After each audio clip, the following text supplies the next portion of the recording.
বন্ধুরা, কাকিমার কিচেনে চলে এসেছি। আজকে দেখো আমি নতুন একটা রেসিপি বানাবো। বেগুন আর আলুকে সিদ্ধ করে নিয়েছি, আর এখানে ভেজে নিচ্ছি আমি কটা খারবড়ি। এবার এটা মেখে কীভাবে বানাবো তোমরা দেখতে থাকো।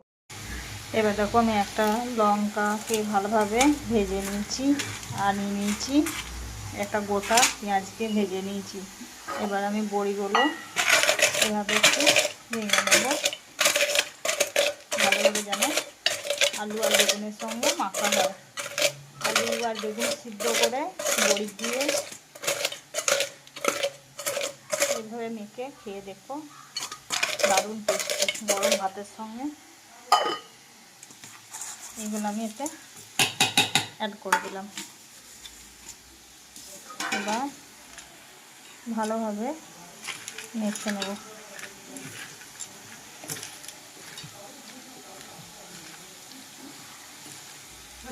আমার মাখানো পুরো রেডি হয়ে গেছে। এবার আমি ওপরে একটু হালকা করে সরষের তেল অ্যাড করে দেবো।